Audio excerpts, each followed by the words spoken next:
donc xam nga comme ni nga ko waxee rek am na si yoo xam ne aussi ay échéance ay mëbët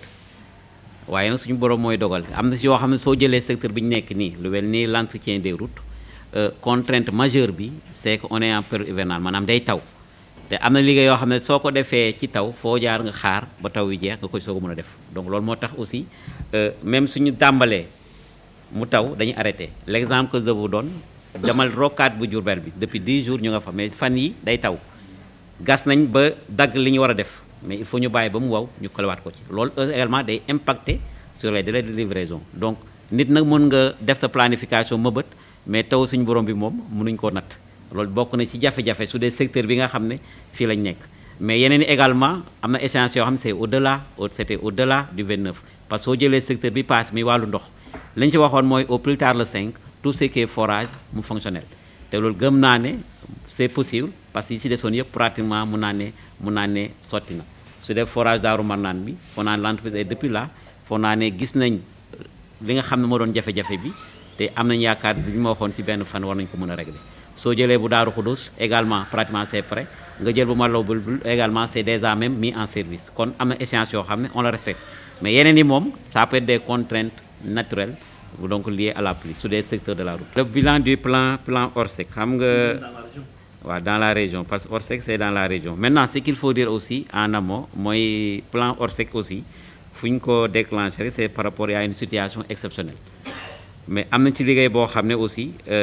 def nañ ko ci c'est en dehors du plan Orsec lépp loo xam ne aussi pour xeex mbënd mi la dans la région de Diourbel rawatina également ci biir Touba et là également les résultats sont visibles ndax ku mën a def comparaison nawetu ren bi ak nawet daaw Touba xam nga ne y a une amélioration li ko waral mooy y a des travaux soo demee ci bassin wu Kër Ñang bi am na lu ñu fa def ba tax na tey ji mun naa ne ni mu doon déborder daaw ren defu ko muy élevé nañ ko déjà yokk nañ miir bi yaa également renforcé nañ même la capacité de pompage ba fa ne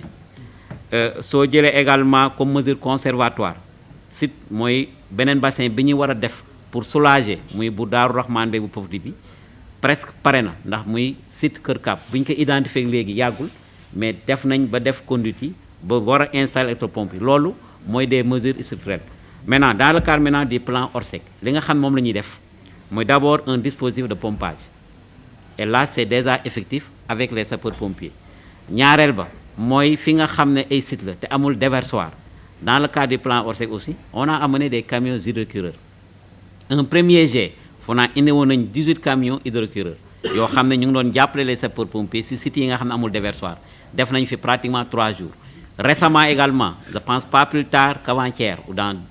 indiwaatoon nañ hier loolu la ñu soog a terminé indiwaatoon nañ également fukki camions hydrocureurs pour également appuyer les sites sans déversoir donc loolu mooy dispositif bi nga xam ne ñu koy def ñaareel bi aussi y a des travaux parce que ñëpp gis nañ incident bi amoon ci Daaru Rahman muy bassin bi nga xam ne une partie du mur moo cédé woon foofu également liggéey c'est en cours te fexe nañ ba limiter l'écoulement des eaux pluviales ñaareel ba ñu ngay yokk la capacité du bassin de Pofdi ku fa dem aussi di nga ko gis les engins sont là-bas et suñ ko defee yaakaar naa ne li ci des mooy mun na am dootu am débordement beneen bi nag mooy recenser les impactés les travaux sont en cours parce que aussi nekkul loo xam ne da nga koy def ci benn fan wala ñaari fan y a les préfets de département ku nekk yaa ngi recenser les sinistrés pour également xam la nature des dégâts suñ ci paree maintenant ñu xool état nan la leen di accompagner en termes quand même de mesures pour aider ñi nga xam ne ñooy sinistrés pour le moment foofu lañu ci tollagum mais du tere nag y a un suivi qui se fait quotidiennement en relation ak muy les sapeurs-pompiers ak les préfets de département. li waajale màggal gi de mooy fas yéene préparer lu ñu indee gan ñi ci dëkk bi ci jàmm ak salaam ndax yàlla dogal na nag at yu bari ñu ngi def transport waaye fii mu toll nag màggal dañ ci am responsabilité bu rëy a rëy ndax daanaka mboolem lu fiy ñëw ñoo leen fi war a indi ci jàmm ñoo leen war a delloo ci jàmm loolu moo tax nag transporteurs yi moom ku ne yenu na waaye transporteurs yi defe naa ne ñoo ci ëpp lu ñu yenu te yaakaar naa ne dana jaadu nag ci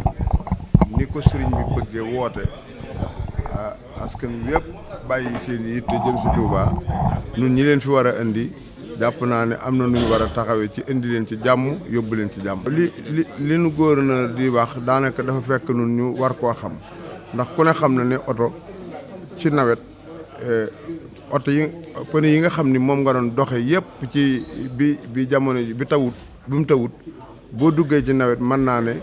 benn pneu boo xam ne dana ci mën a continuer ci ndox mi amul bu ci dugg ci ndox mi rek day toj loolu nag képp koo xam ne changé goo woon say pneu war nga bàyyi xel ne pënum noor du pënum nawet pneu bi doon dox ci noor bi ak tàngoor bi kooku mënta dox ci ndox mi bu fekkee ne yaa ngi yàlla dogal na nag ngay profité pour yeb nit ñi jàpp naa ne li gën a jaadu te nga xam ni moom ngay moytandikoo yenn accident yi mooy nga préparé nag gannaaw da ngaa bëgg a def transport di dem ak a dikk nga fexe ba sensé say pneu ndax pneu yu doon dox ci tàngoor yi moom ku ne xam na ne du pneu yu war a doxaat ci biir ndox mi ndax day kalaate